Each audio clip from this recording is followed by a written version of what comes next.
Onjilia là sati tiền á onjilia.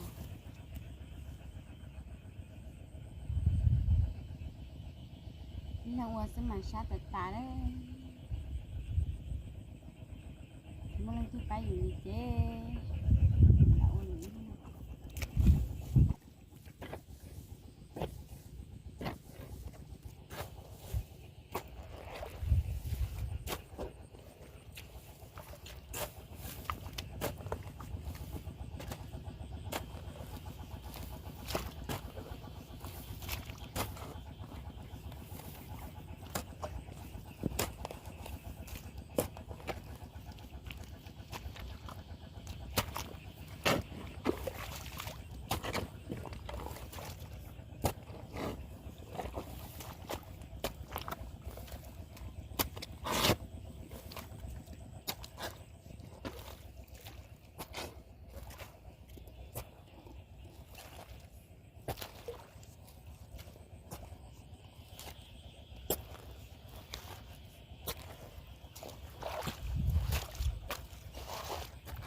Sao vậy kia?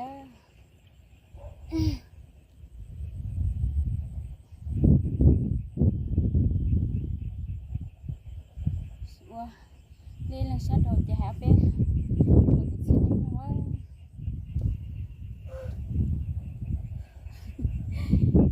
Không sao vậy? Nè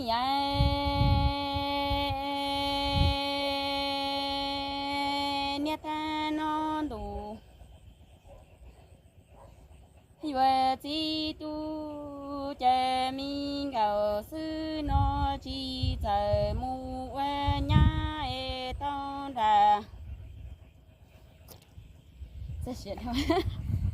Hello mong rằng chỉ trong e cầu sư chỉ lo đã lu mong rằng quan chế. Làm hoa thì mù tuệ tư chỉ bao em mi gạo sư ni cha giàu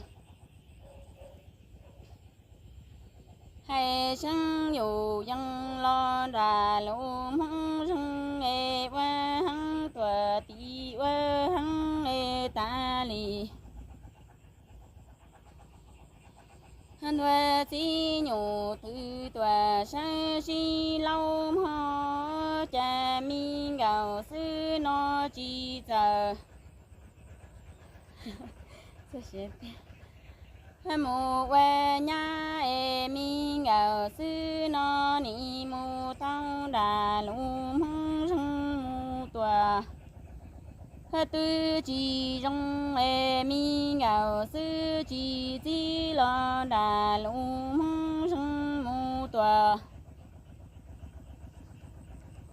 tư chỉ qua em mi gạo sư nó ni cha giàu xóa sân dân hay lo đà lũ mơ răng em che qua gạo lo đà mù tòa lo trẻ tua mi gạo sư nó xa rõ lo chỉ xa mi gạo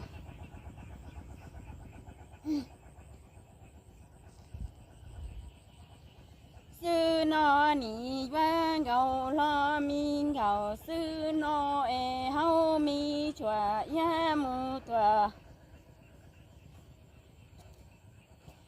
ở trong đại giàu sĩ nặng lo mi gạo sư chỉ sợ mù qua nhà trên trên gạo sư qua qua nhà lo y xa thơ hậu mi chua ya bua tê tua bua tăng đầu mơ mi gạo sư nó xa rõ lo chỉ xa chê yoa gạo lo hậu chua ya tua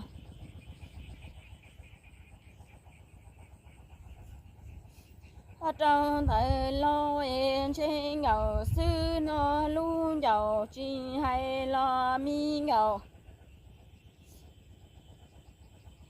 sư nó lu xa ni xa dù dân trang gạo sư yoa qua nhà lo y xa thơ hậu mi chua ya bua tê tua qua tơ so chê tu plăng gạo đậu nó xa qua loa nó chỉ ra hai chê có sẽ lại bên là nem thôi xí xưa